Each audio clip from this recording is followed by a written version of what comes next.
Bienvenue dans ce summit pour des marathons de speedrun sur la run de Zelda A Link Between Worlds dans la catégorie Any%.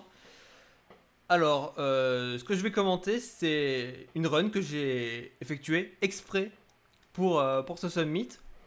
Et il se trouve que, par chance, j'ai PB et j'ai accompli mon premier sub 1h30 durant cette run. Du coup, c'est littéralement parfait. Voilà, je vais pouvoir commenter dans les détails la run qui est super cool, super dynamique, avec une bonne durée, donc à 1h30. Et puis voilà, je vais lancer la run tout de suite. Donc, Zelda In Between Worlds, c'est un jeu sorti en 2013 sur Nintendo 3DS. Donc je joue sur 3DS, New 3DS, donc vraie console, avec un matériel de capture qui me permet du coup de jouer dans les meilleures conditions possibles. Le but de la run, évidemment, finir le jeu le plus rapidement possible, c'est du 1%. Mais on va avoir deux grandes parties dans la run. Première partie, ça va être toute la partie à Hyrule. Voilà, le monde normal. On pourrait le comparer à Into the Past au Light World. Et ensuite, on aura le monde de l'Horul, qui est l'équivalent du Dark World de Into the Past. Donc voilà, la run est vraiment divisée en deux grandes moitiés. Et donc voilà, on va pouvoir tranquillement commencer. Donc là, c'est l'introduction et il se passe pas grand chose. On va d'abord sauvegarder. Voilà, on apprend que pour sauvegarder, on ne peut pas sauvegarder partout, on doit sauvegarder sur des statues. Donc dans la run, en principe, on ne doit jamais sauvegarder. C'est l'idéal. Mais pour cette run là, j'ai fait des safety saves à certains moments. Comme pour les marathons, c'est le mieux. Donc, dans ce Zelda, il y a une spécificité unique. Voilà, c'est que on a le choix, en tout cas dans la deuxième partie du jeu, à l'Horul, on a le choix d'aller où on veut.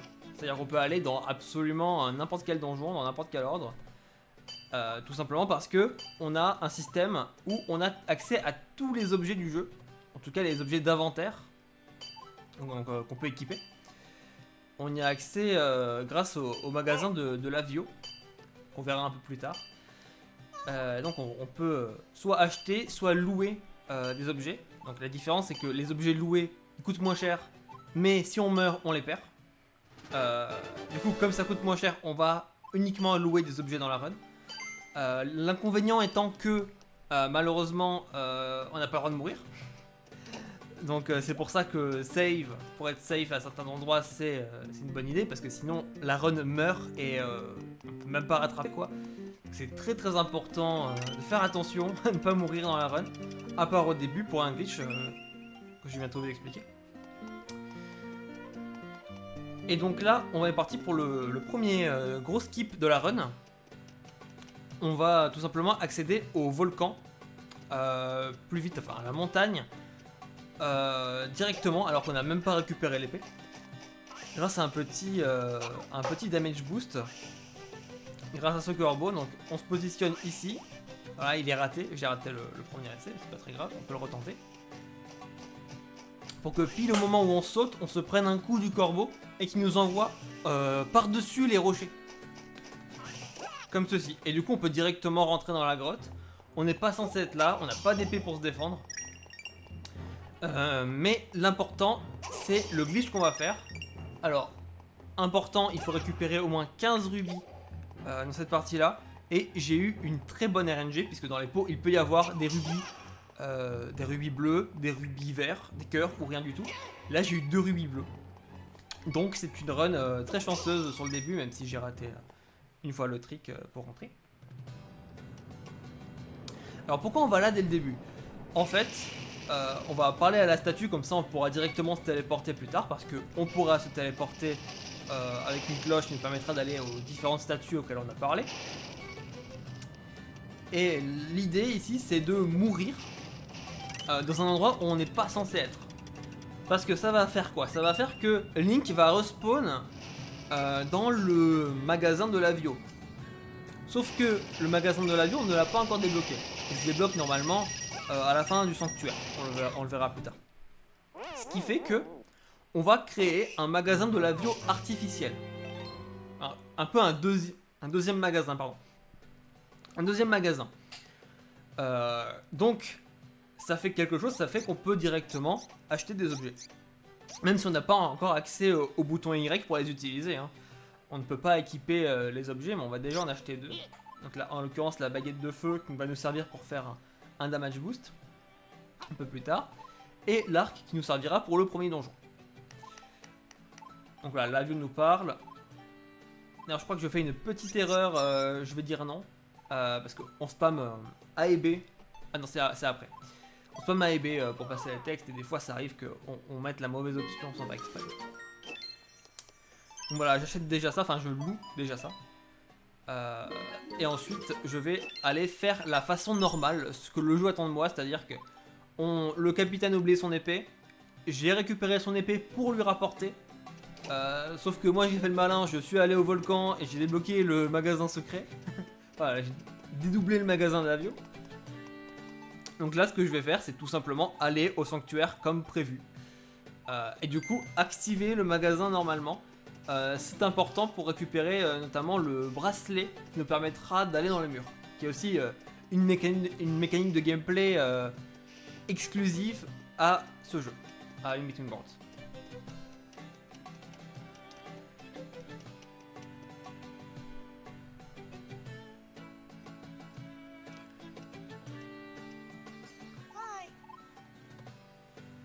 Donc là voilà, au niveau de l'histoire, on va voir la sage au sanctuaire. Là aussi où il y a le capitaine qui attend son épée. Sauf qu'il se passe quelque chose, il se faut attaquer par le méchant du jeu qui s'appelle Yuga. Nous on va faire le tour par le cimetière pour arriver au sanctuaire. Sauf que c'est trop tard, Yuga aura déjà transformé les sages en tableaux. Tout ça, c'est ça son pouvoir, il peut transformer les personnages en peinture, ou comme il va le faire avec Link, sauf que Link pourra s'en sortir grâce au bracelet. Alors là, dans la partie Hyrule, il va y avoir toute une gestion des rubis à avoir. Parce qu'on a besoin d'un certain montant pour louer tous les objets. Après, dans la partie Lorule, on n'en aura plus jamais besoin de rubis. Juste, il faut qu'on ait tous les objets dont on a besoin à Hyrule. C'est pour ça que il faut bien gérer les rubis. Donc on voit sur l'écran du bas que j'en ai 40 ici, c'est très bien parce que là il y a un rubis rouge permanent. Il m'en faut au moins 50 là pour que je puisse acheter la baguette des vents qui est primordiale pour le premier donjon du jeu. Donc en termes de rubis sur cette run j'ai eu de la chance là en plus, voilà j'ai encore eu un rubis bleu. Donc c'est très très chanceux. Donc ce sera pas un problème. Des fois ça peut être un problème si on n'a pas de chance. Il peut manquer 40 rubis à la fin. Concrètement la fourchette de RNG des rubis elle se joue entre 40, enfin, environ 50 rubis. Si on n'a vraiment pas de chance il peut nous manquer 50 rubis. En général quand il nous en manque 20 au moment crucial où la RNG joue vraiment, c'est pas mal. C'est pas mal. Je en reparlerai un peu plus tard. Parce qu'il n'y a pas que les objets à louer, il y a aussi un item obligatoire à acheter qui coûte 200 rubis. Donc c'est aussi pour ça on va récupérer certains rubis sur la route. Et donc là voilà, là j'ai activé le magasin de l'Avio de façon normale. Sauf que du coup on se réveille dans notre lit. Mais il y a déjà le faux Lavio que j'ai activé en mourant au volcan. Parce que quand tu meurs au volcan, normalement, l'Avio est déjà là. Ce qui, du coup, ça l'a activé artificiellement. Et du coup, il y a deux Lavio. Il y a le vrai et le faux. Ça change pas grand chose, ça fait juste que on a les dialogues des deux. On va devoir avoir quelques dialogues. Donc là, celui du normal. Et celui de l'autre, ça va juste être un petit dialogue pour dire ah t'es de retour, machin. Donc il y aura toujours de la vio, mais c'est pas très gênant. Donc là voilà, j'ai spammé AB et j'ai j'ai fait un petit misclick. Mais c'est pas très grave. Ça perd quelques secondes à peine.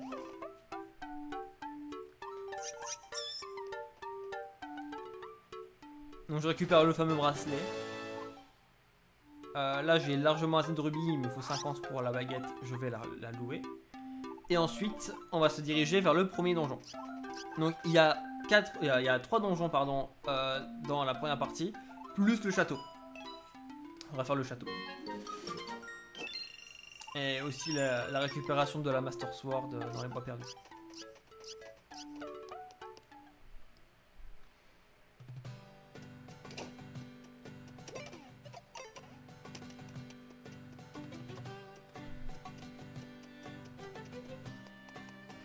Donc aussi voilà, une mécanique importante de Link Between Worlds, c'est l'endurance. C'est-à-dire qu'il y a une jauge d'endurance au-dessus des cœurs qui se vide quand on utilise les objets, c'est-à-dire par exemple l'arc. L'arc, à chaque fois qu'on utilise une flèche, ça va dépenser un peu d'endurance. Les bombes, pareil.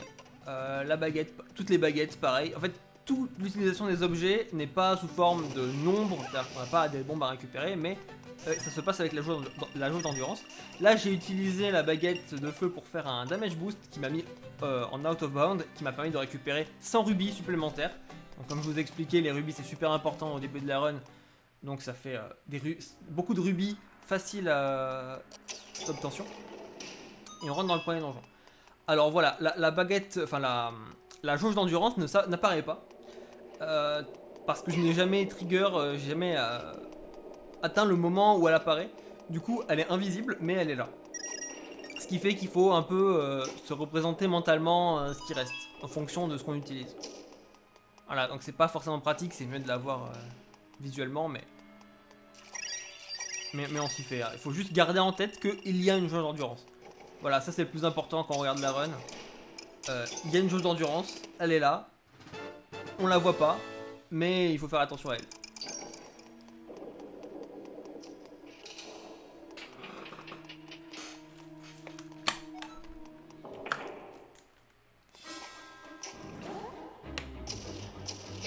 Le premier donjon est extrêmement court, très simple.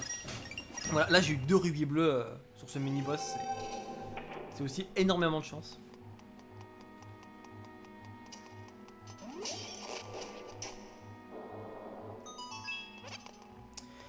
Et là je vais faire un boss qui skip, c'est-à-dire je vais complètement passer la clé du boss en faisant un out of bound. En gros, je vais mettre cette statue dans le coin et au moment où elle va me toucher, je vais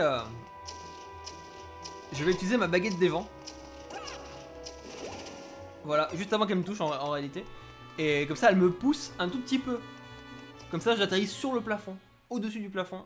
Et je peux directement rentrer dans la loading zone derrière la porte du boss. Donc voilà, là on a skip une bonne partie du donjon. Déjà qu'il est pas très long ce donjon. On est déjà au boss.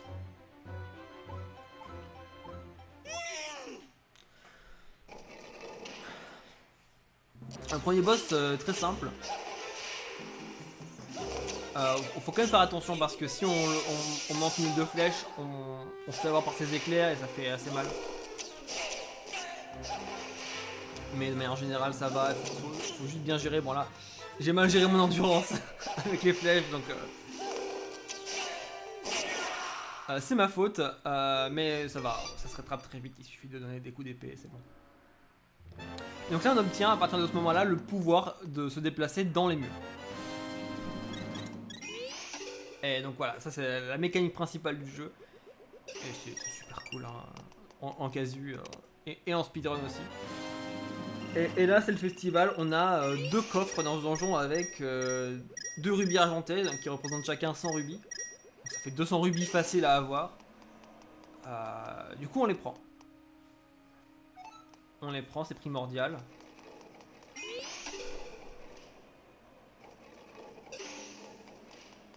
Le deuxième est un peu excentré, mais ça vaut largement le coup de le prendre.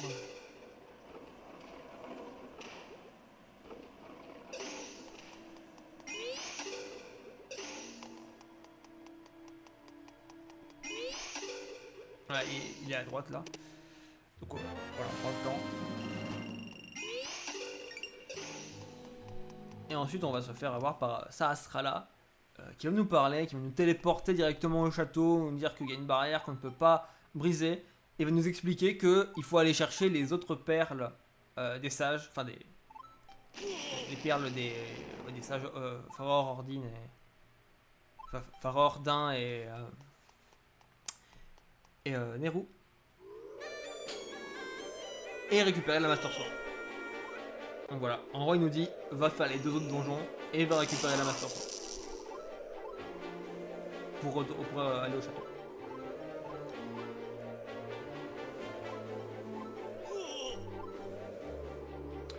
Donc là le prochain donjon, on peut le voir sur les splits, ça va être la Tour des Rats. Donjon qui contient le trick le plus difficile de la run. On en reparlera en temps voulu. Mais avant ça, du coup, il y a plusieurs choses à faire. Déjà, aller louer le marteau et les bombes qui sont primordiaux pour continuer, pour faire le donjon de la montagne, même pour juste y aller.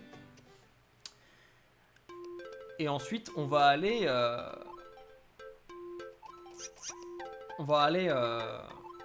récupérer aussi un objet avant d'aller à la montagne, un objet très important qui n'est pas dans l'inventaire. Qui sont les bottes de Pégase, qui nous permettront d'aller très vite, et du coup la plupart des déplacements vont s'articuler autour des bottes de Pégase. Ça fait gagner vraiment beaucoup de vitesse. Et ça permettra aussi de faire des glitches notamment.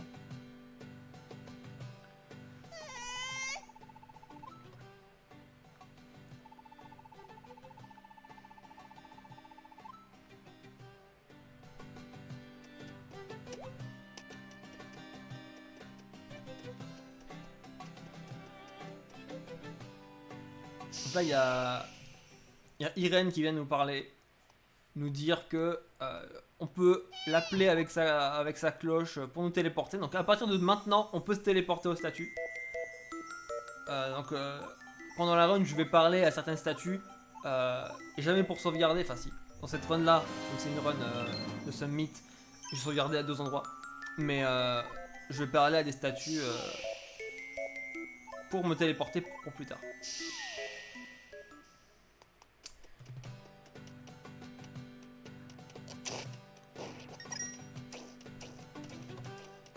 Là, je vais du coup vers le domaine des auras parce que c'est là-bas que je peux amorcer le fait de récupérer les bottes de Pégase. Mais aussi les palmes pour en âger plus tard. Parce que l'objet qui coûte 200 rubis, en fait, c'est le voleur qui va nous donner les bottes de Pégase qu'il a volé du coup. Et on va le racheter 200 rubis pour récupérer les palmes après.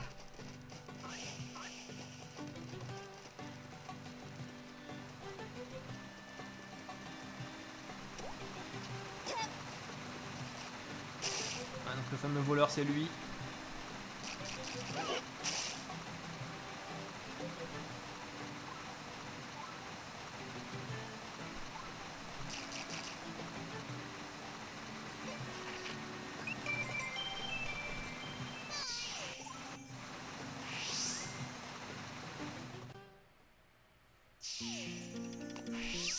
Donc on rachète ceci.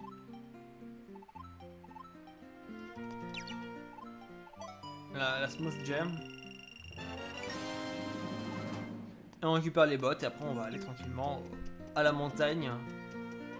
Qui est du coup un endroit très difficile. Dans le sens où on peut se prendre pas mal de dégâts. Au début de la run on n'a pas encore beaucoup de cœurs. Je vais tous les récupérer les cœurs. Notamment pour le boss final parce que c'est un boss très compliqué.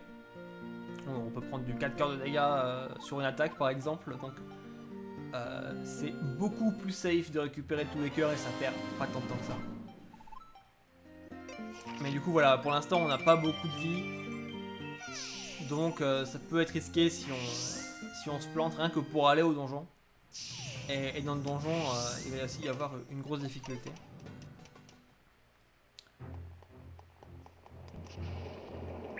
Donc là, c'est l'endroit où on sait combien de rubis nous manque.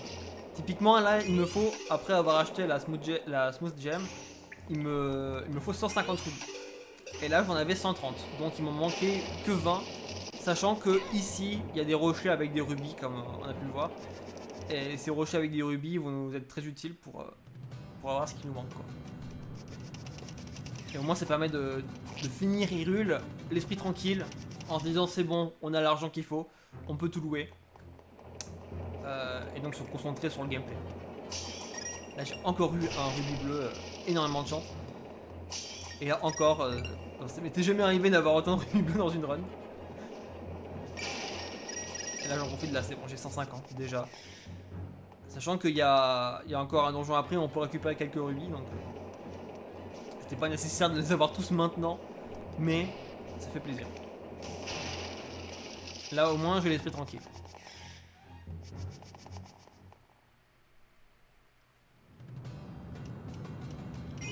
Donc, on arrive au donjon. Normalement, faut pas sauvegarder, ni même parler à la statue, c'est pas la peine. Là, je sauvegarde parce que c'est une run de summit, donc j'ai voulu faire jouer safe. Et il nous attend un trick frame perfect. Le jeu tourne à 30 fps, mais le frame perfect est quand même très tendu. Alors, concrètement, l'intérêt de ce trick, ça va être de poser une bombe et à la frame près, sortir la baguette devant pour, au moment où l'explosion nous touche, clip dans le plafond. Et ainsi skip 2 étages entiers, 2 ou 3, je ne sais même plus. Mais en tout cas, ça fait gagner beaucoup de temps, donc c'est un trick important.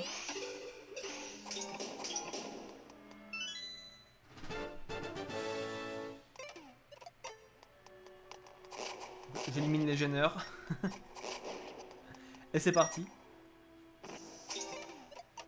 Au 4ème flash, et donc j'ai raté le premier essai, c'est pas très grave.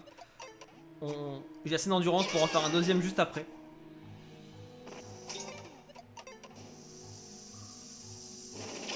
Et le deuxième est passé, donc deuxième essai, c'est vraiment très très bien. Deuxième essai, c'est clean, on va dire. Parce que le troisième, en fait, le problème avec un troisième, c'est qu'il faut attendre. Parce que, voilà, pour rappel, il y a toujours cette jauge d'endurance invisible. Et après le deuxième essai, on est à 0. Donc c'est vraiment pas pratique. Et voilà, le skip est réussi. Là, je me suis un peu emmêlé. Parce que ma position était pas parfaite, du coup, j'ai un peu foncé dans les murs. Mais c'est pas très grave.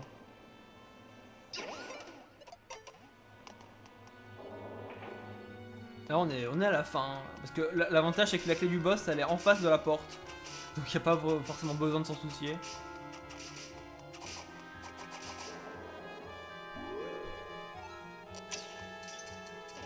Là, je vais activer les interrupteurs. J'ai mal visé celui-là, c'est pas très grave.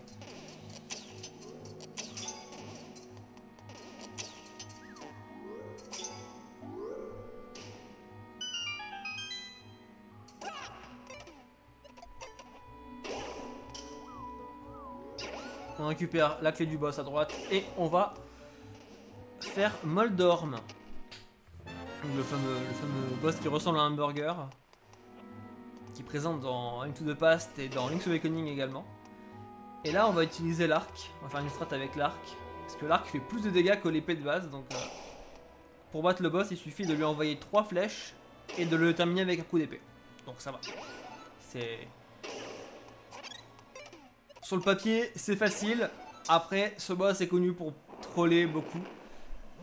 Donc, on peut ne pas avoir de chance. En l'occurrence, j'ai raté la première flèche, mais pas très grave. La première phase est très lente. C'est surtout celle-là qui va poser problème.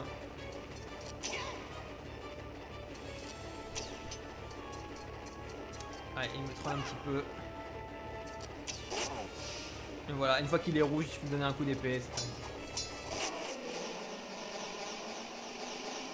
Je pense quand même que c'est le jeu où Moldorm est le plus simple. Parce que dans Link's de Past, il est vraiment virulent et dans Link's Awakening, il fait perdre beaucoup de temps, voire tuer parce que c'est le premier boss.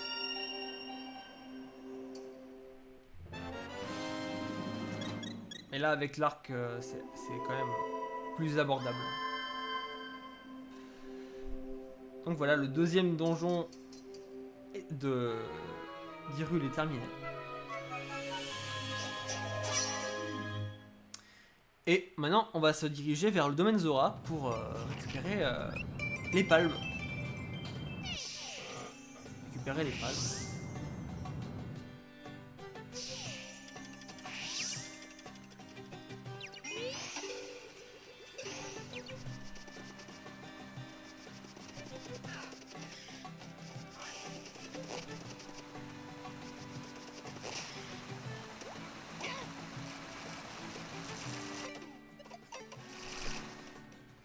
On va faire un petit skip parce que, en fait, en avançant sur l'escalier, on a une cinématique.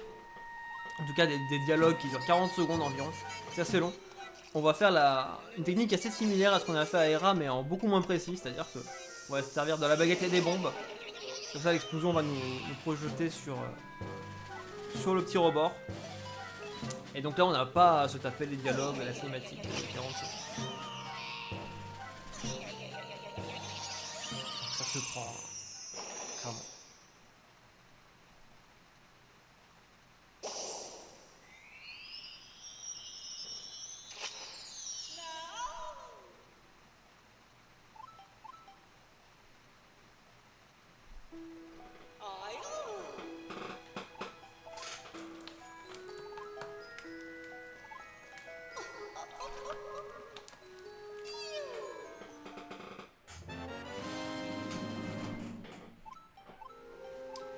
Maintenant qu'on a les palmes, on va pouvoir aller vers le troisième donjon, qui est donc la maison des vents.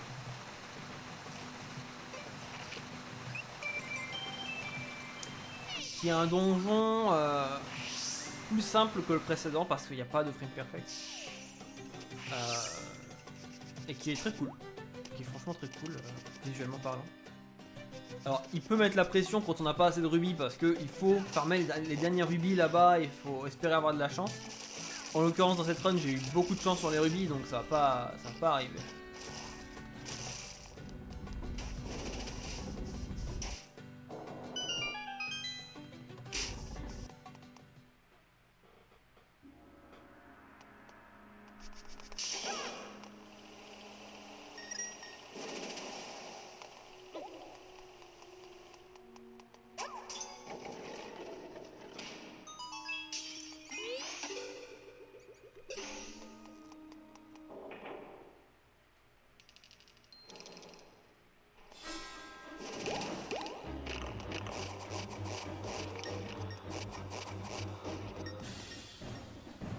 Là, encore une fois, j'ai eu 2 rubis bleus. Ça n'arrive jamais, hein. J'en ai pas besoin. Mais voilà, j'ai vraiment eu beaucoup de chance.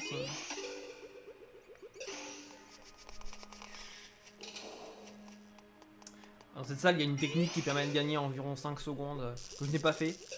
Parce que si on la rate une seule fois, on perd du temps. Et elle est assez précise, donc c'est pas la peine de s'embêter avec.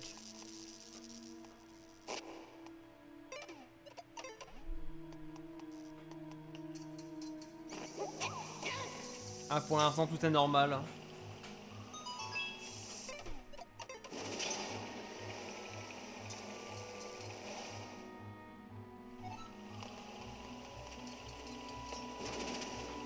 Bon, ici, il va y avoir une clé en hauteur. Et en fait, on va se servir de la perspective pour récupérer la clé sans pour autant aller dans le mur comme c'est normalement le cas. Enfin, normalement, il faut aller dans le mur. Voilà, juste en se mettant un petit peu au-dessus, en utilisant la baguette des vents, on peut récupérer la clé. On touche la hitbox de la clé, on peut la récupérer comme ça.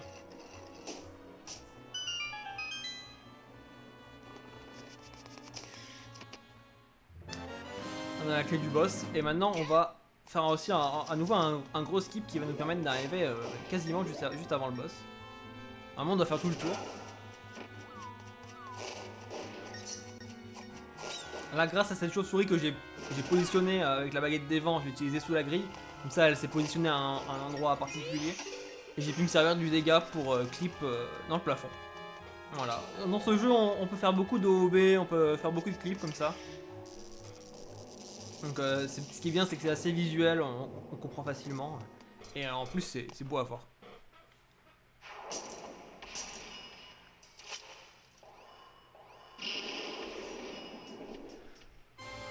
Donc le boss,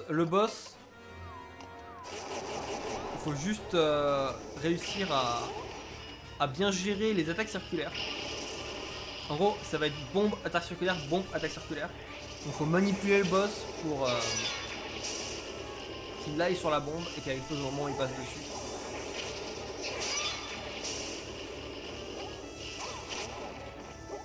Comme ceci.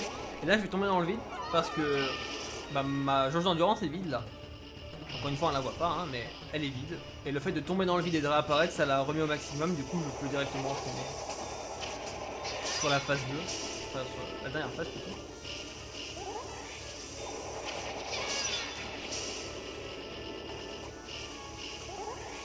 Toujours la même chose.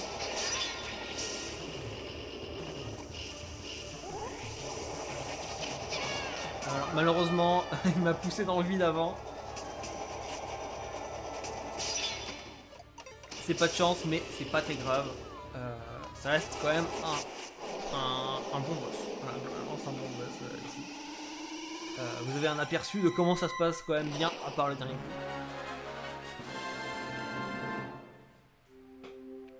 Et du coup, le troisième donjon d'Hyrule est terminé, donc le dernier, si on compte pas le château. Du coup, la suite, c'est quoi? On va aller récupérer la Master Sword dans les bois perdus, de 1. De 2, on va aller au château. On va aller au château, on va affronter Yuga, et ensuite on ira à l'Orule. Voilà, pour la deuxième partie de la run.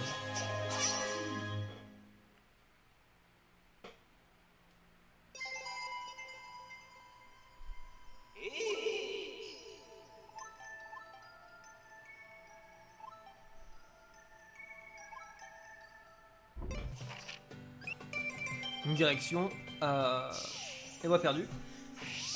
Et donc, les bois perdus, qu'est-ce qui va se passer? En gros, il va y avoir des fantômes qui vont tourner. Il va falloir repérer le bon et suivre le bon, quoi. Faut pas le quitter des yeux. Alors, faut faire attention, hein, parce que on peut vite se perdre. Et si on se perd, après, bah, on perd énormément de temps.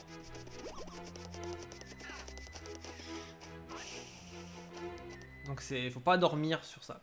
Faut faire attention.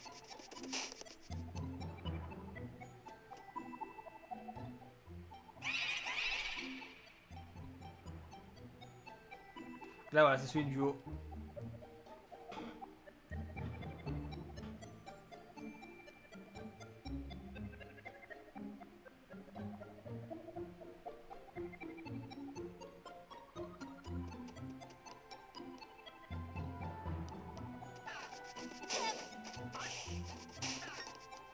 J'ai encore un rubis bleu, hein, j'avais même pas remarqué dans ma run.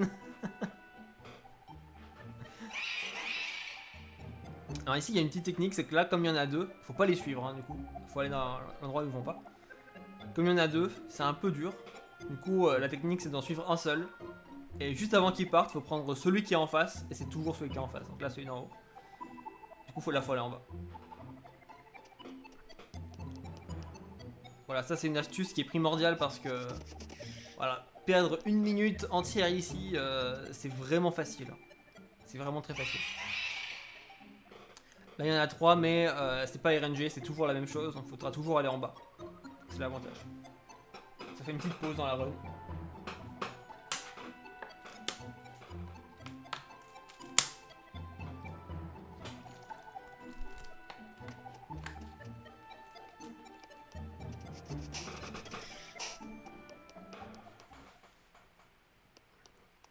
Et là c'est bon.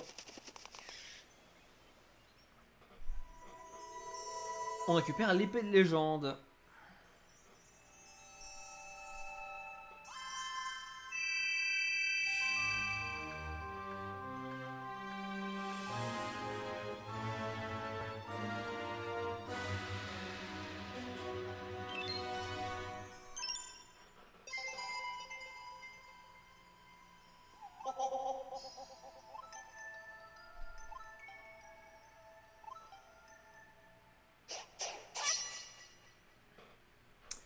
Donc maintenant, on va aller louer les deux derniers objets dont on a besoin, c'est-à-dire la baguette de glace et... C'est quoi l'autre? C'est le grappin. Grappin, baguette de glace. On n'en avait pas besoin à Hyrule. Donc là, on a tous les objets. Donc le boomerang ne sert à rien, hein, c'est un objet purement bonus. Et du coup, c'est nickel. Alors, par contre, attention, on ne les possède pas. Hein, donc si on meurt, c'est terminé. Faut toujours faire attention à ça.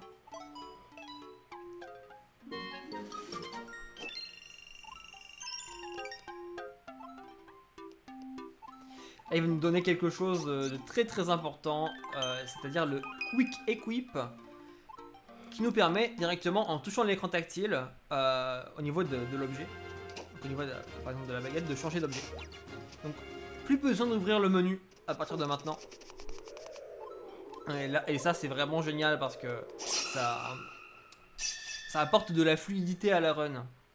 C'est-à-dire que maintenant les équipements vont se faire de façon très très fluide. Tout à fait naturel pendant les déplacements.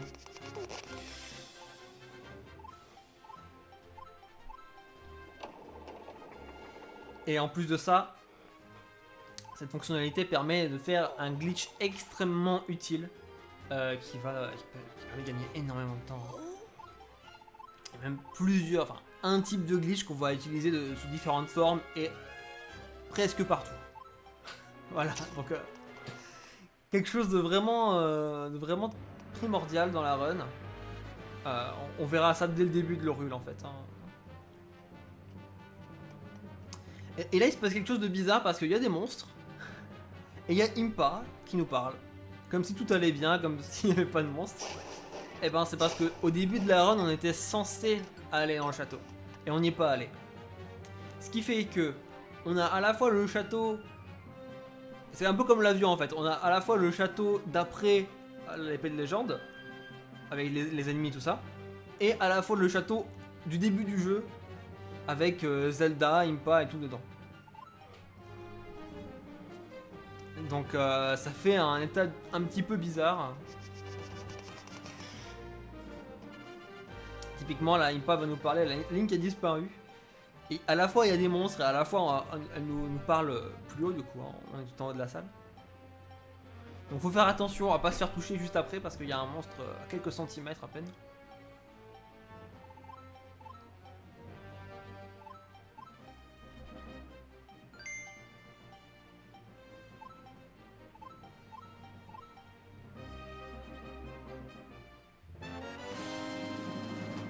Là on récupère la perle qu'on a déjà utilisée, qu'on avait déjà eu en fait, hein, à la fin du premier donjon. Vraiment à la fin du premier donjon tu réalises que la perle que t'as donnée Zelda est la perle pour la perle de Faror.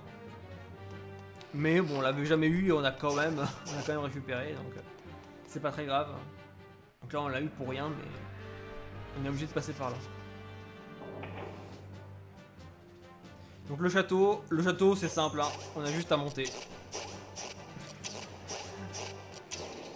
On va faire quelques skips, notamment un. Et donc là voilà, la présentation c'est pas encore sous forme de glitch hein, mais du Quick Equip Cancel. Concrètement, là quand j'utilise la baguette des glaces et que j'appuie directement sur le Quick Equip, je peux directement enchaîner sans avoir de cooldown avant de l'utiliser à nouveau. Ce qui fait que je peux enchaîner les attaques sur l'ennemi en hauteur. C'est très pratique. Et là je vais faire comme dans le temple, le premier temple. Je vais faire me servir de la statue pour me pousser en hauteur. Et me retrouver face à Yuga. Yuga qui va enfermer Zelda dans un tableau.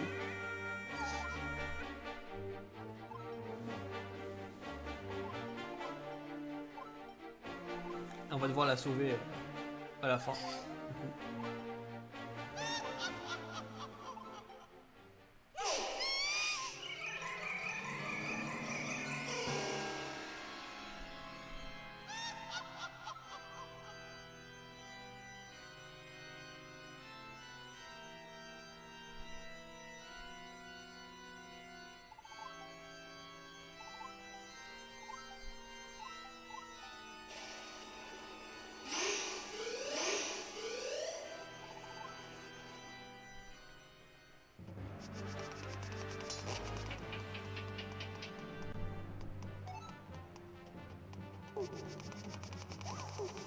Donc là ça va être que des mouvements jusqu'à la salle du boss. Donc ce qui est bien c'est que les bottes de Pégase dans ce jeu, elles continuent contre les murs en diagonale. Quand on est contre un mur, on va continuer de courir et pas bonk. Donc c'est vraiment très pratique dans ce jeu. Et je vais m'en servir à quelques endroits de cette mécanique. Voilà, on est déjà au boss. Donc deuxième combat contre Yuga, qui est plus dur que le premier, parce que notamment il y a de la RNG. Mais si on a une bonne RNG, c'est facile. C'est facile de dire ça, bien sûr, hein, mais ça... on peut se faire troll. On peut se faire troll par ce boss.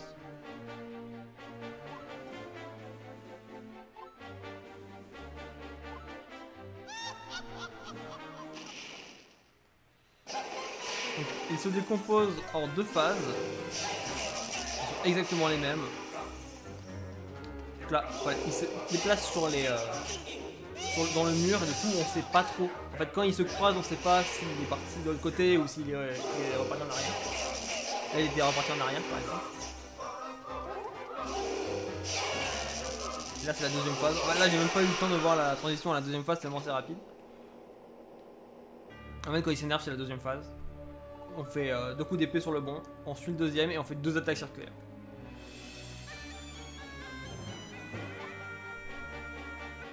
Donc là j'ai eu de la chance parce que voilà, quand ils se croisent, il faut faire un choix. En fait, il faut parier sur l'un des deux.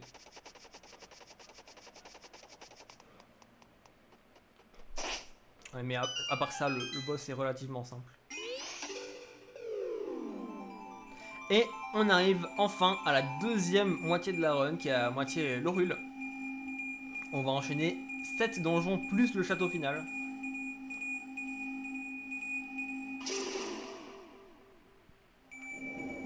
Et c'est une partie où tout s'enchaîne, là, il n'y a plus de pause. Encore là, il y avait quelques cinématiques, quelques dialogues. Là, jusqu'à la fin, ça n'arrête pas.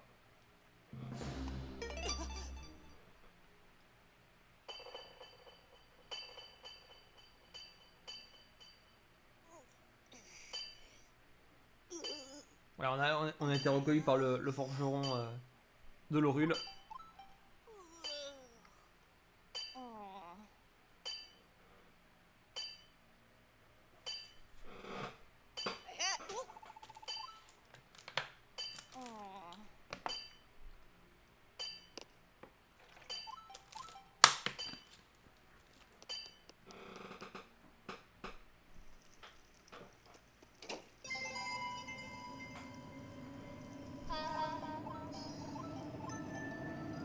Là c'est Hilda qui nous parle. Hilda c'est l'équivalent de Zelda dans l'Orule parce que chaque personnage a son alter ego dans le monde de l'Orule.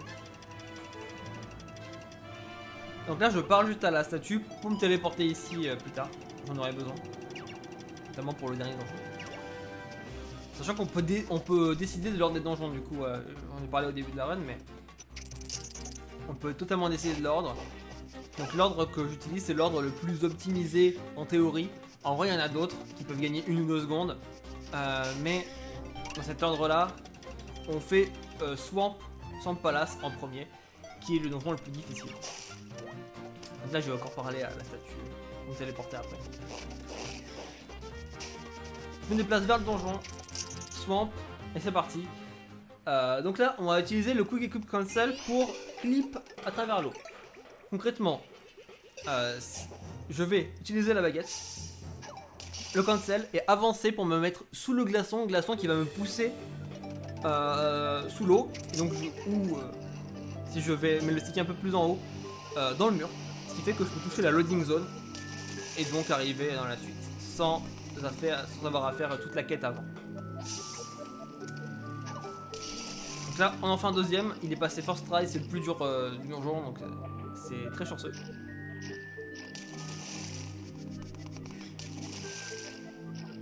On active l'eau pour pouvoir préparer le troisième.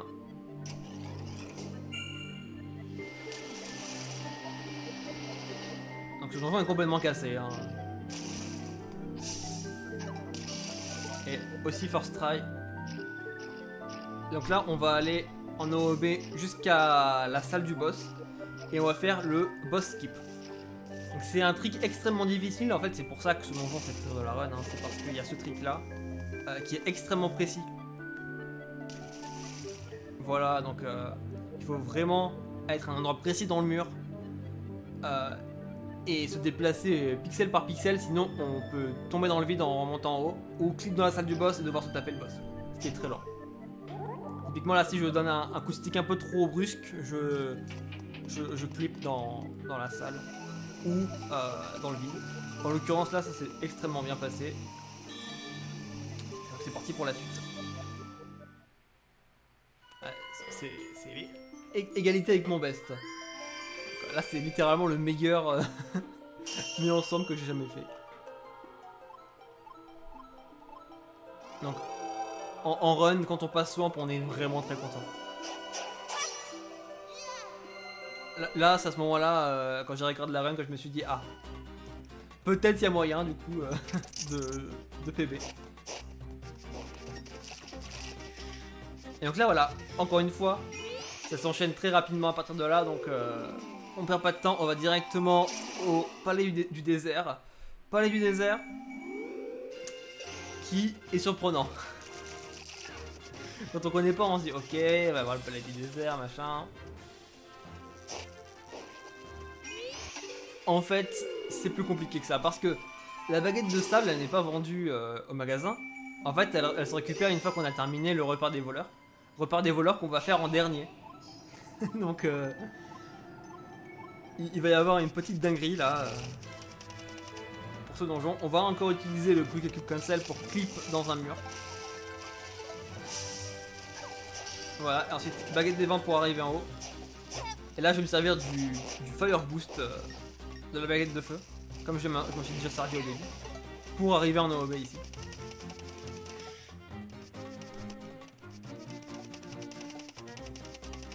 Et là en fait on arrive directement à la fin du donjon et les développeurs ils ont oublié, je pense, ils ont mis le tableau du sage ici avec le réceptacle. Du coup le tableau de sage est là et c'est bon, on a fini le palais du désert. C'est assez fou qu'ils aient laissé le tableau à l'extérieur comme ça. Et du coup, en fait, on skip complètement le donjon. Hein. On ne le voit même pas.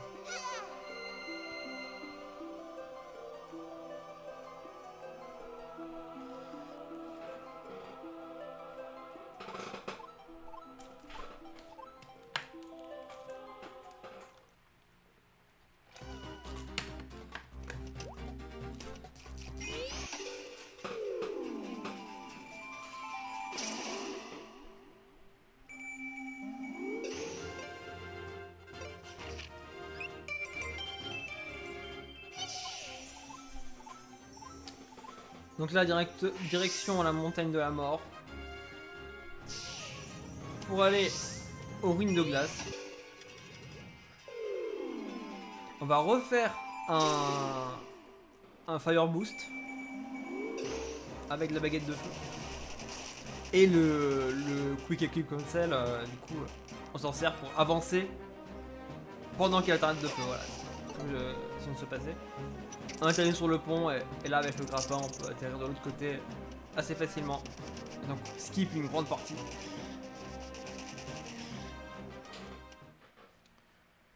Pour arriver directement dans la caverne. Alors cet endroit, il paraît simple, mais on peut facilement perdre beaucoup de temps en tombant dans le vide, en se faisant pousser par des ennemis, des chauves-souris notamment. Donc c'est un peu stressant. Mais il suffit de faire attention et ça passe. En l'occurrence, ici ça va bien se passer.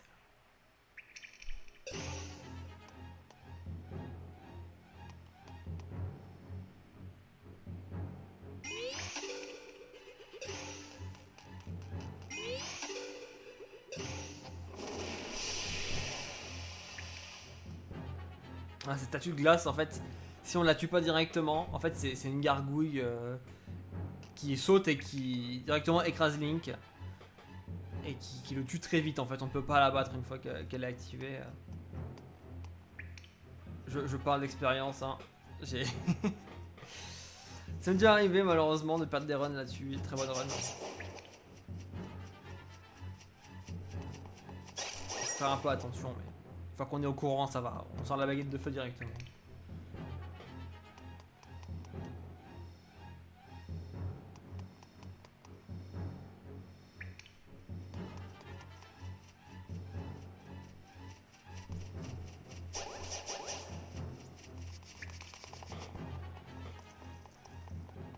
Et là, on arrive au sommet, juste à côté du donjon.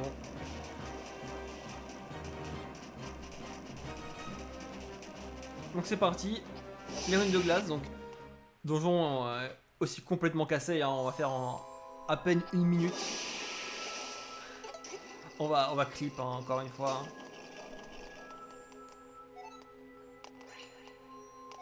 Voilà, on se positionne ici et en fait on est poussé par l'écran. Et bon là malheureusement je suis tombé. Mais en fait, si on utilise les bottes de Pégase assez rapidement, on va pouvoir clip dans le mur en face. Qui est au-dessus, parce que le donjon est vertical en fait. Donc la salle du boss elle est tout en bas. Donc on va pouvoir clip directement dans la salle du boss. Voilà, on est dans la salle du boss. Et on est atterri au-dessus du trigger. Ce qui fait que le boss n'apparaît pas. Mais il est quand même là, invisible. Donc si on utilise 4 tornades de feu, il meurt. Voilà, il meurt et là on a fini le donjon.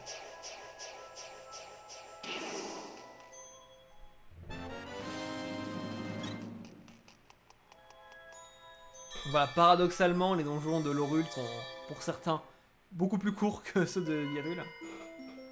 Parce qu'ils sont vraiment cassés. En fait, le Quick et Cool Cancel permet de faire tellement de choses que on peut OOB presque partout dans ce jeu, c'est fantastique.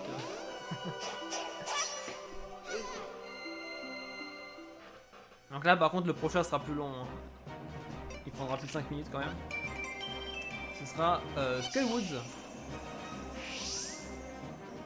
Non, dans les bois perdus. Qui est un donjon assez sympa. En termes de mouvement et tout. Mais qui a une salle un peu RNG. Qui peut poser beaucoup de problèmes.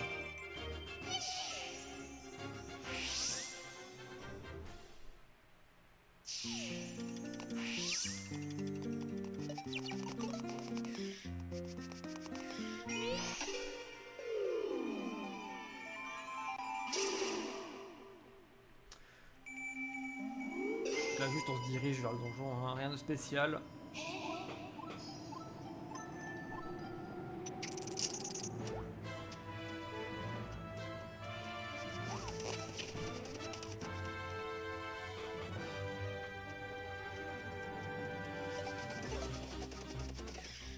Et c'est parti. Du coup j'ai préparé la lanterne parce qu'il va faire noir dans le prochain couloir.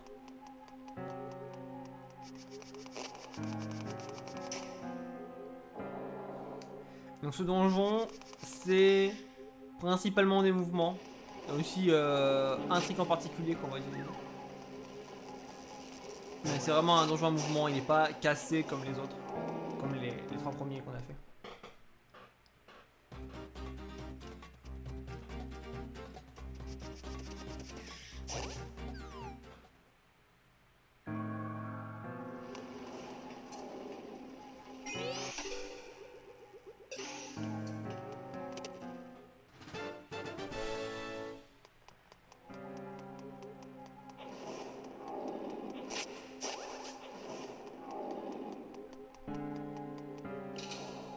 Alors on peut se faire troll par les momies ici. Hein. C'est très important d'utiliser la lanterne et pas l'épée parce que l'épée ça ne les fait pas reculer.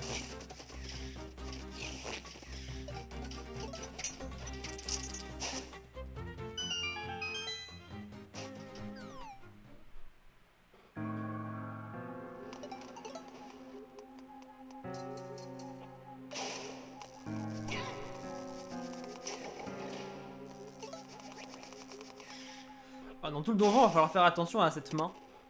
Main qui nous ramène à la dernière entrée qu'on a fait, c'est-à-dire que là c'est juste avant.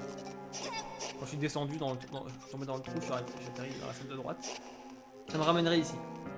Voilà. Donc, là c'est pas trop un problème, mais plus tard, ça commence à pas mal de temps. Notamment à la fin du donjon, bien sûr.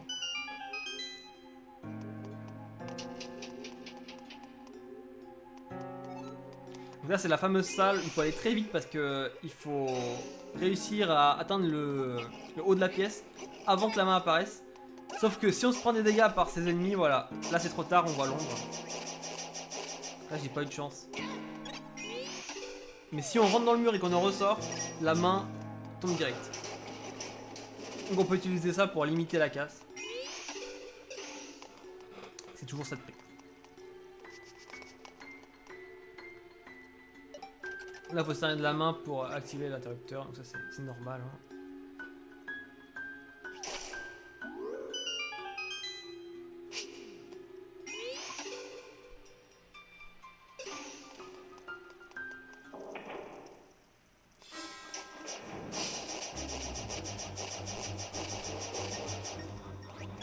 Là, je vais me servir de la main pour tuer une des momies. Là, 2 bombes ça suffit, mais malheureusement je vais louper la première. Il faut vraiment que ça le touche directement, sinon ça prend trop de temps. Ici, petit skip avec les bottes, en fait il suffit de activer les bottes et directement de freiner. Ce qui fait qu'on tombe, on tombe en bas, en contrebas.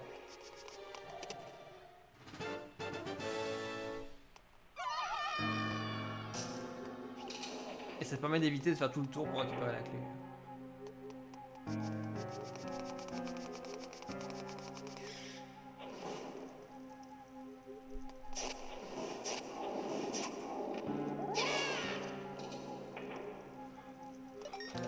Là je récupère le grappin, c'est très important parce que ça va être, la prochaine salle est limitée dans le temps.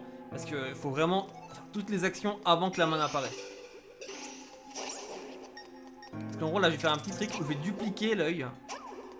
Typiquement, si j'appuie sur A pile au moment où l'œil arrive dans le réceptacle, je vais le récupérer dans les mains. Et du coup je peux directement l'utiliser à nouveau et c'est bon. Si on se fait choper par la main ou si on lâche l'œil, on peut pas le récupérer. Donc faut aller chercher, on perd 1 minute à aller chercher l'autre. Donc faut traverser toute la salle, c'est assez long. C'est pour ça qu'il faut faire attention dans cette salle, ça paraît assez anodin, mais il se passe quelque chose d'important. Et là, on va faire un boss skip, voilà, qui est pour anecdote le premier trick trouvé dans le jeu, le jour de la sortie. Qui est extrêmement simple à faire aussi, c'est aussi le plus facile. Hein. Il suffit d'aller contre le mur, donner un coup d'épée et utiliser la baguette et c'est bon. Concrètement, y a tout, la sortie elle est déjà là. Hein, et le fait qu'on soit dans la main, on atterrisse dans la main, dans le boss, ça fait qu'on peut tout simplement traverser et directement atteindre la sortie. Donc, vraiment, ultra basique, ultra simple à comprendre, ultra simple à faire. Et ça fait gagner pas mal de temps.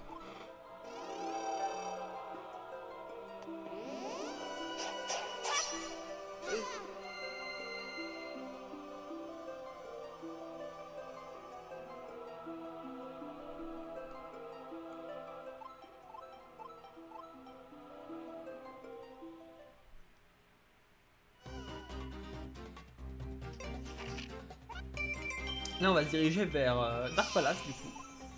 Donc entièrement dans le noir. Et pour y accéder, il y a toute une phase d'infiltration qu'on n'a pas envie de faire. Donc voilà, on va utiliser un glitch pour la skip. Si je me suis mis full vie, c'est très important. C'est pas pour rien, hein, c'est pour faire le trick parce que j'ai besoin des rayons de l'épée. Voilà, sauf que là, j'ai pas eu de chance sur le placement des ennemis et je me suis pris un coup. Alors c'est pas très grave parce que dans l'arbre juste après, il y a des pommes. Et les pommes, une pomme ça redonne un cœur. Donc j'ai pu backup sans problème. On a besoin des rayons de l'épée.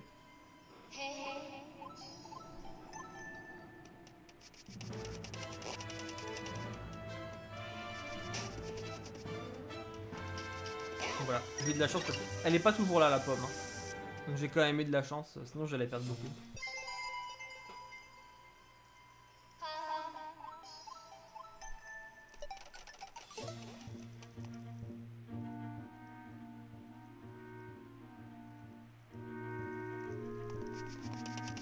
Donc là, voilà, je fonce pour que l'ennemi se déplace vers le haut.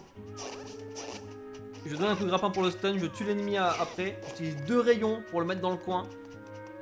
Et ensuite, une fois qu'il est... Je me mets... Pendant qu'il est stun, je me mets sur lui. Et j'utilise les bottes de Pégase et ça me fait clip sur le rebord. Et donc là, je peux directement arriver à la fin. Faut quand même faire attention aux gardes. Mais voilà. Alors, malheureusement, ça a été assez rapide, donc... J'ai mis un peu trop de temps à expliquer, mais j'espère que c'était clair quand même. Voilà, concrètement, on s'est servi de l'ennemi pour aller en OB. Voilà.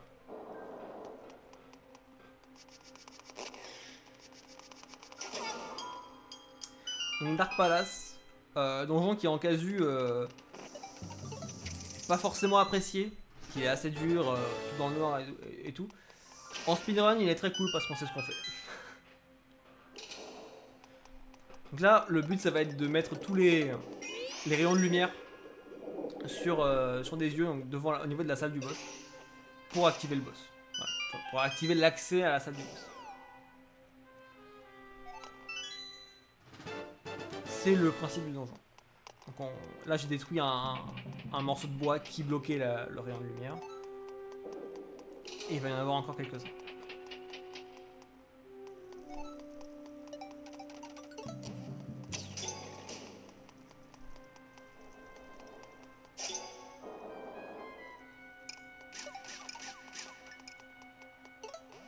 Voilà, le deuxième. J'ai fait un cancel du coup pour déjà commencer à aller vers le haut. Encore un troisième et là c'est bon. Là, j'ai tout ce qu'il faut pour ouvrir la salle du boss.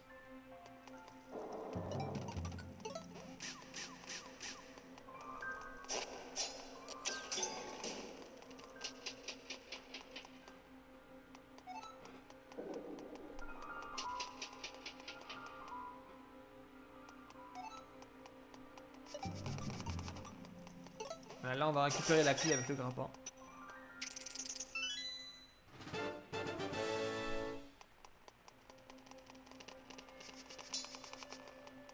Et la clé du boss est juste à côté, dans la salle à gauche.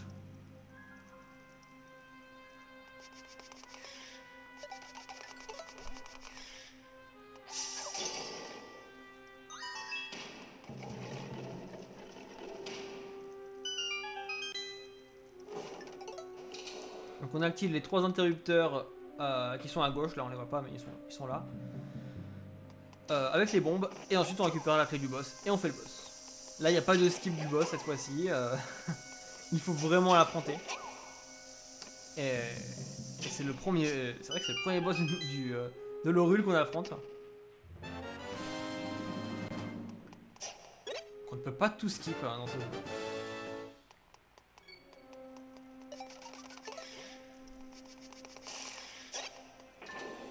Là il y a une technique, c'est-à-dire qu'avant de le faire apparaître complètement, il faut allumer les 2 torches. Je vais mettre 3 bombes au milieu. Comme ça, dès qu'il apparaît, les bombes vont exploser et ça va lui faire beaucoup de dégâts qui vont quasiment skip entièrement la première phase du combat.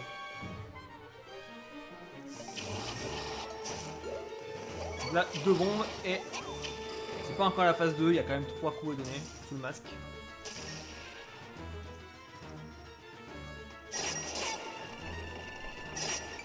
Et là la phase 2 commence. Là faut faire attention, faut vraiment allumer la deuxième torche au moment où il a les yeux vers nous. Comme ça on peut directement l'enchaîner. Voilà, là par exemple c'était bien.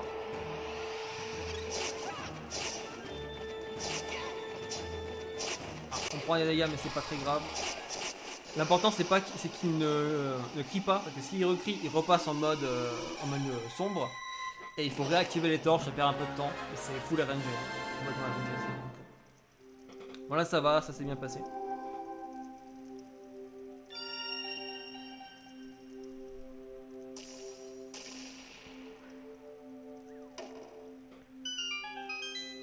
Alors, je suis devant le tableau, mais je prends quand même le cœur.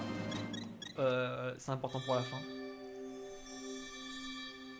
C'est quand même un best segment, malgré tout.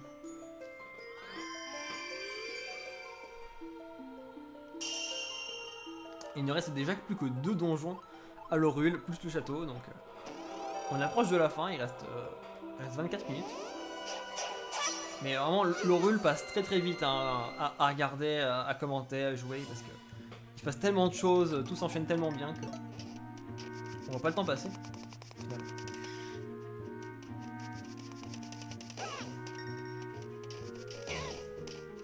Petit bonk, pas nécessaire. Et là, on va faire encore un Fire Boost pour aller en OOB et directement arriver au Roc de la Tortue. Malheureusement, c'est RNG le placement des ennemis ici et lui, il s'est vraiment pile sur moi et commence à m'attaquer. Donc j'ai dû le tuer.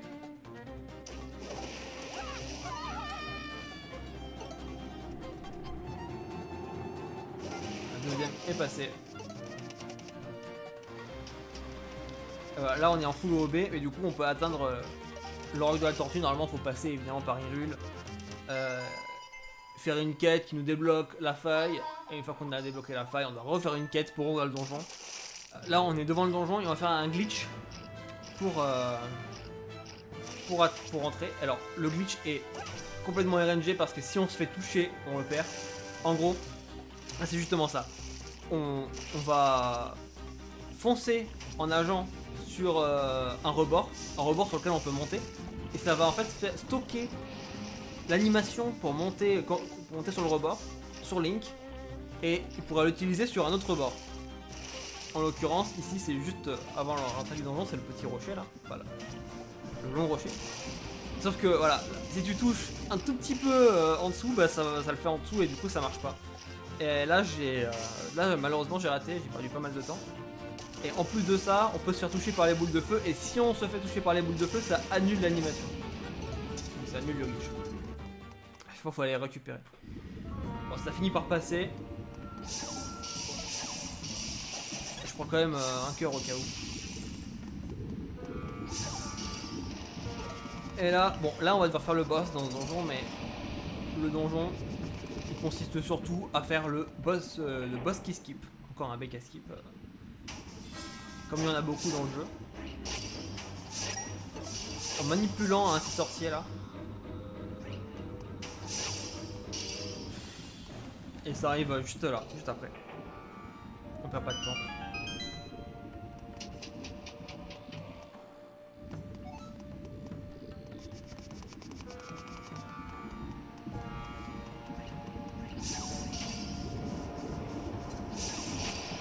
Donc je le gèle. Et je vais regarder avec la caméra. Et dès qu'il commence à attaquer, voilà, dès qu'il a les bras levés, on fonce. On met un bloc de glace. On se met au bord de la plateforme.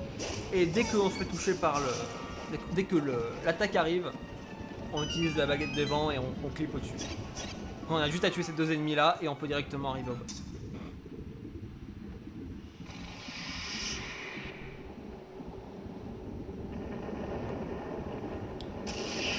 Alors ce boss, la phase 1, il faut utiliser les attaques de glace sur lui.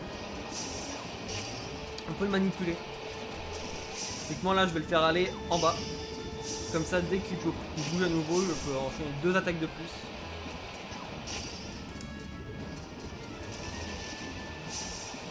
Et là il reste juste une attaque.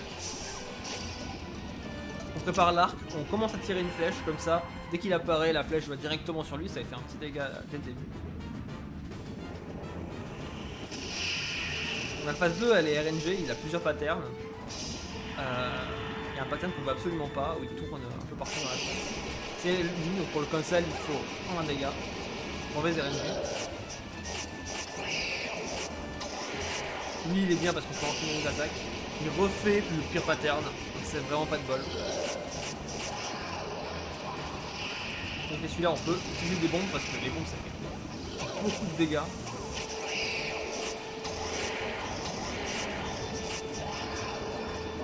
Voilà, il refait ça, donc là c'est terminé.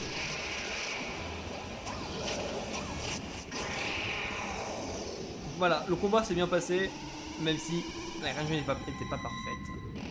Ça passe quand même.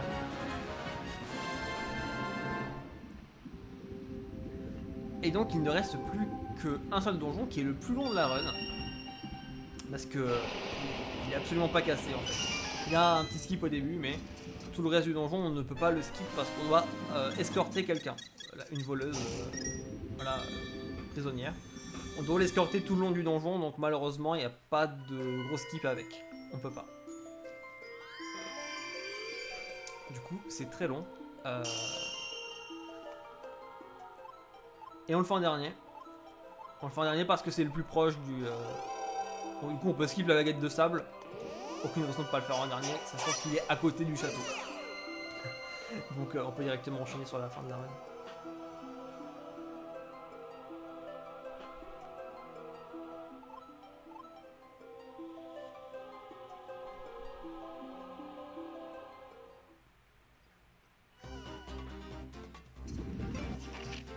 Donc on se téléporte à Blacksmith, chez le forgeron.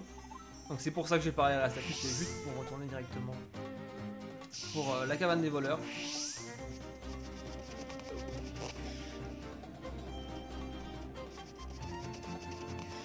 Et ce donjon il est vraiment ultra accessible, hein. Ça veut dire que il suffit de connaître le mot de passe et on peut directement y aller. Donc il n'y a pas de quête ou quoi à faire.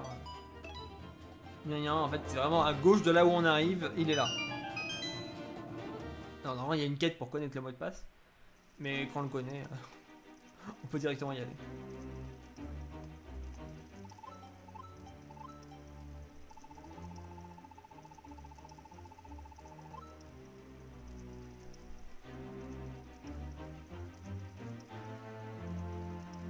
On la voit en contrebas.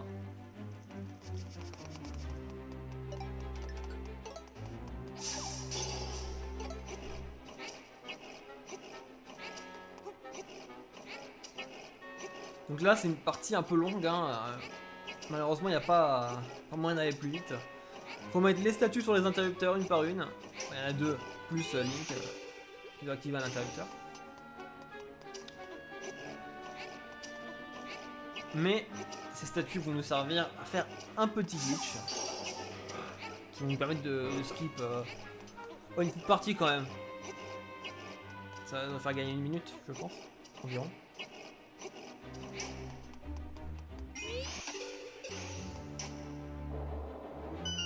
Alors donc là, c'est bon, mais on va reprendre les statues, on va les positionner sur la grille.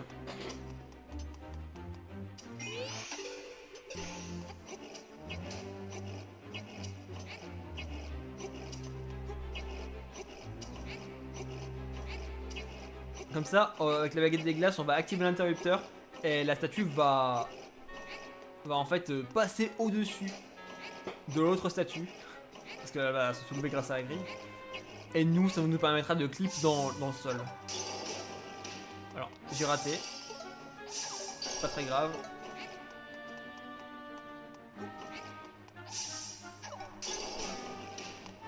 Voilà. La statue nous a poussé dans le sol et du coup, on peut avancer. Alors, c'est un peu bizarre comme ça fait fait que changer d'étage.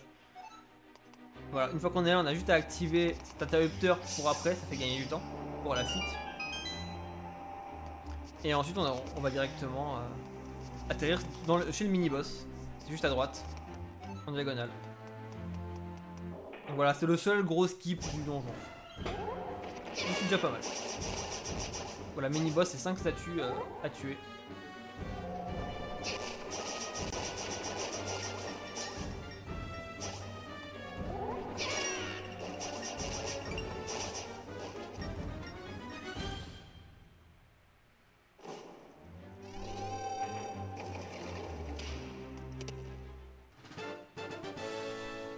On a récupéré la petite clé et maintenant on va aller voir la voleuse directement. Et on va commencer l'escape.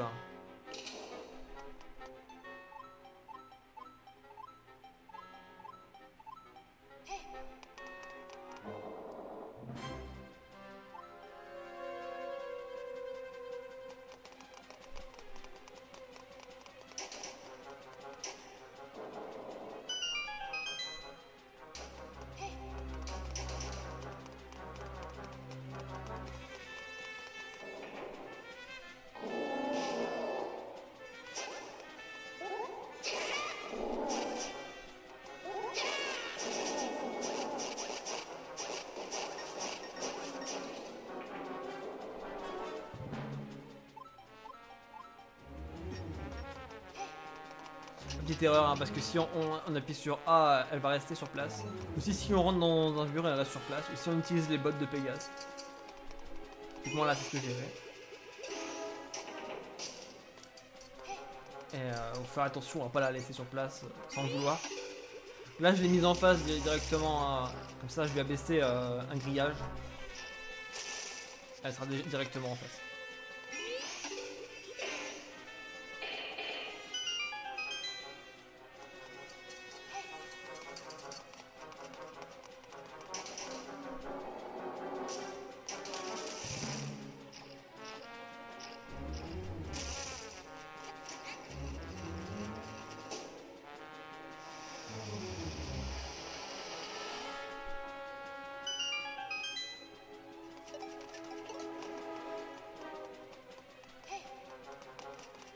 Là, je vais faire c'est pas vraiment un skip. Hein. Concrètement, juste me mettre sur la plateforme avec la voleuse. On fonce. Sans faire le reste. Ah, c'est un mini skip. Hein.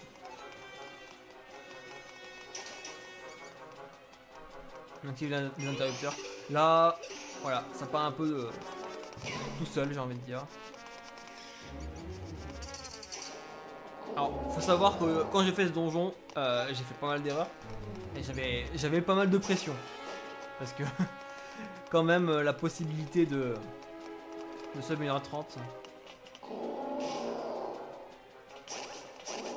Malheureusement, j'ai perdu beaucoup de temps ici.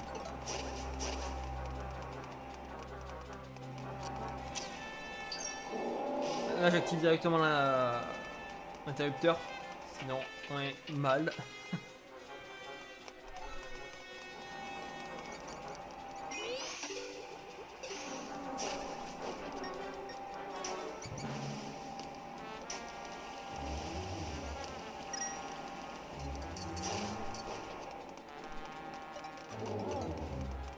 Et là, je vais essayer de faire une petite optimisation au niveau de ces ennemis là. Celui de gauche. Qui prennent des dégâts, enfin 4 de dégâts parce qu'ils prennent une heure en cycle d'épée.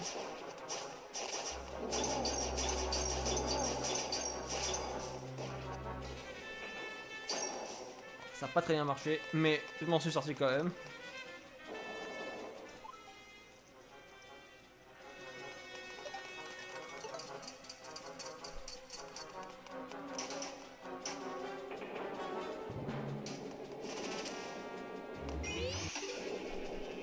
On récupère la clé du boss.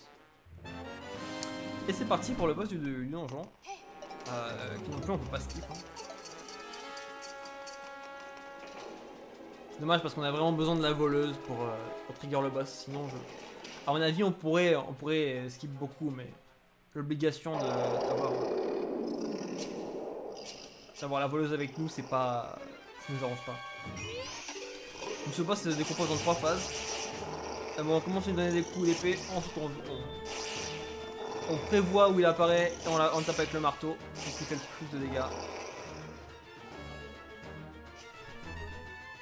Phase 2, c'est comme la phase 1, on donne juste des coups de marteau. Là pour le coup, il fait des choses, hein. On peut se faire toucher, ça ne fera pas trop de dégâts. Et là, dernière phase, sans la tête, c'est la plus difficile. Parce que si on vise bien, on peut faire un double tap avec le marteau, donc ça fait double dégâts. Et l'avoir en 2 coups. Malheureusement, j'avais raté le premier, là j'ai eu le deuxième. Donc c'était un peu lent.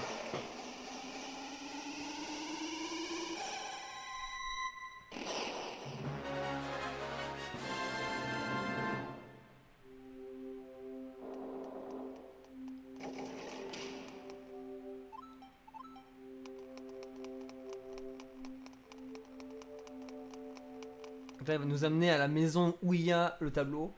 Et alors, si je dis pas de bêtises, le tableau n'est pas dans la maison de base. Voilà, il apparaît quand on sort de la salle. Donc on pourrait pas clip dans la maison pour directement récupérer le tableau, comme on l'a fait pour le palais du désert par exemple.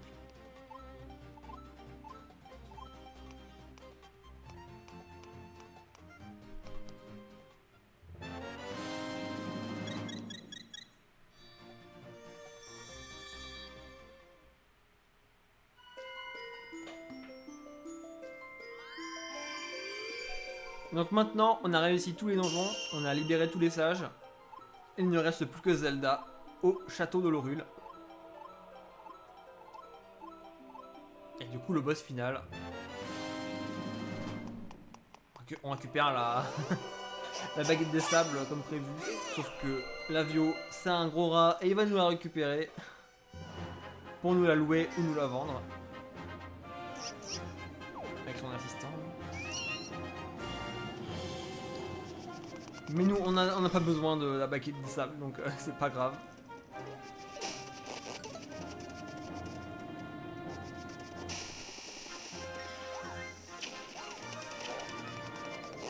Donc c'est parti pour le château.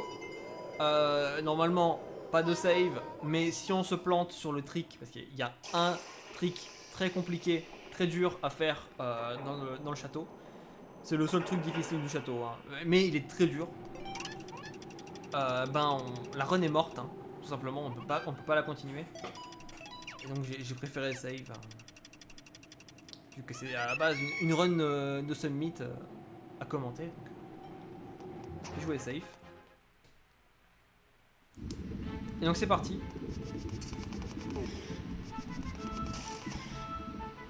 Donc dans cette salle, on va stunlock le Dark Nut. Avec 3 coups d'épée, une flèche. Et là, il peut pas nous toucher. Sauf que malheureusement, j'ai pas eu de chance. Je me suis tapé un trésor de monstre. Du coup, ça a désynchronisé le stunlock. Et je me suis pris des dégâts. Du coup, j'ai cherché des cœurs. En plus, il y a un autre trésor de monstre. J'ai cherché des cœurs pour être plus safe. Parce que si je rate trop de fois le trick, à chaque essai demande 3 cœurs. Donc, je peux me retrouver à court.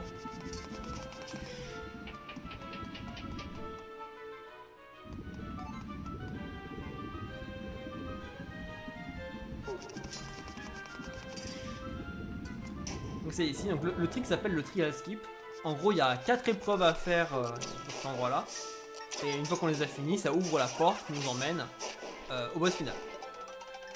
Sauf que nous, on va rien faire de tout ça, on va tout skip. Là, je récupère quand même un cœur parce que j'ai pris des dégâts sur l'allée.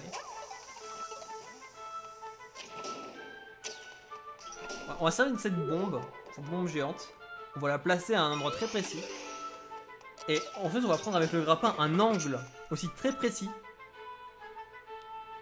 Et ensuite, on va utiliser les coups d'épée, grappin, avec un timing aussi très précis. S'il n'est pas précis, ça fait ce qui s'est passé là. C'est-à-dire que ça rate. Pour arriver en OOB, donc j'ai raté le premier. Heureusement, je réussis le deuxième. Et du coup, c'est parti. Voilà, donc on arrive dans la loading zone derrière la porte. Sans avoir à tout débloquer. Sauf que du coup, j'ai pas beaucoup de vie. Alors, heureusement, il y a 6 cœurs ici. Au pire, il y a aussi des fées, mais ça perd trop de temps. Donc, j'ai préféré ne pas les prendre. Donc, c'est parti pour le boss final. Donc, Yuganon. Une fusion entre Ganon et Yuga. Donc, Yuga a invoqué Ganon. Hilden nous a trahis. Elle n'était pas avec nous. Et les deux ont fusionné, ce qui donne le boss final, qui se compose de 2 phases. Et la plus difficile est la première, clairement. Parce qu'il fait très très mal, hein. Il peut faire entre 3 et 4 cœurs de dégâts si on touche. Sachant qu'on a que l'épée de légende de base, on n'a pas fait d'amélioration. Du coup on fait peu de dégâts. Donc le combat est rude. On se sert des flèches qui font pas mal de dégâts. Le tout, c'est de ne pas se faire toucher. Il faut vraiment prioriser ça. Surtout, donner un maximum de coups tout en étant à bonne distance. En s'éloignant quand il faut. En utilisant l'arc quand il faut. C'est un combat, en fait, il est très très dur. Mais une fois qu'on a l'habitude, ça va. Ça va. Il faut juste se concentrer et juste donner des coups en étant safe. Enfin, un maximum de coups en étant le plus safe possible. Voilà.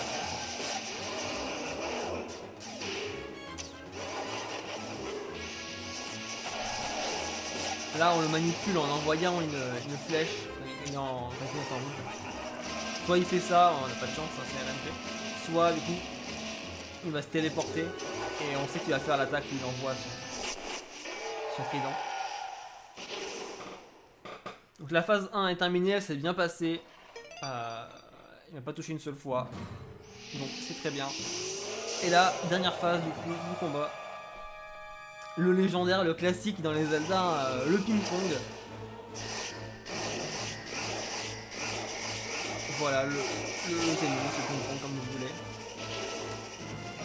Les boucles font assez mal, hein. Je crois que c'est 2 ou 3 cœurs. Et en plus de perdre beaucoup de temps. Donc c'est mieux de réussir. Et là, Zelda, dans son tableau, nous donne l'arc de lumière, utilisable uniquement dans le mur. En permettant de toucher du Ganon, du coup.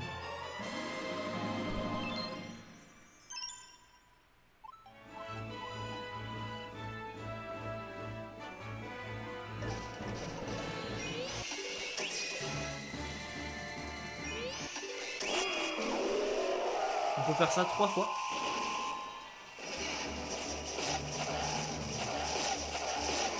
Et donc, à chaque fois, on va se faire nous envoyer des flammes comme ça. On peut tout esquiver comme ça, mais la façon la plus simple, c'est de faire ça. C'est de se mettre dans le mur à un spot très précis. Comme ça, les flammes du mur ne nous touchent pas, ni les flammes qui volent. Là, encore le ping-pong. C'est bien passé.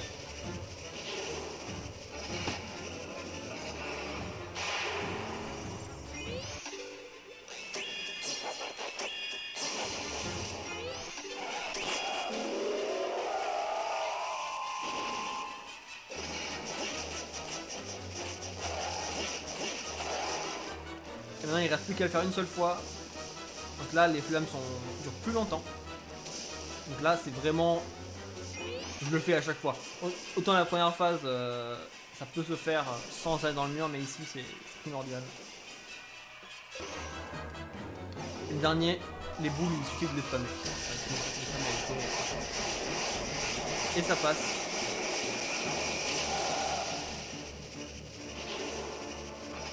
Ensuite, il n'y a plus qu'à lui donner le dernier coup, donc en l'envoyant de l'autre côté, pas vers lui.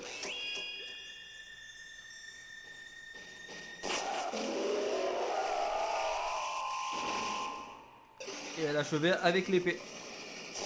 Et voilà. Donc le timer ne se termine pas maintenant, il y a environ 1 minute, un peu plus d'une minute de dialogue à la fin, et là on se termine quand on touche la Triforce. Du coup je vais conclure ici avant la fin du timer. Du coup j'espère que cette run commentée de All in Between Worlds dans la catégorie Any% vous a plu. Voilà, que vous soyez reviewer pour un marathon ou juste un viewer, j'espère que ça vous a plu, que ça vous a peut-être donné envie de run le jeu ou d'en regarder, peu importe. La run est vraiment super intéressante, je trouve, très fluide. Il se passe beaucoup de choses, c'est très visuel même quand on connaît pas le jeu. Donc voilà. En plus, c'est un PB, hein. Run, je répète, tourné exclusivement pour ce commentaire. Et elle s'est très bien passée. Donc voilà. Très content. J'espère que vous êtes aussi très content. Et je vous remercie d'avoir regardé ce commentaire. Voilà. Merci beaucoup. Et je vous souhaite de passer une bonne journée ou une bonne soirée, peu importe quand vous regardez ça. Allez, merci d'avoir regardé. Au revoir.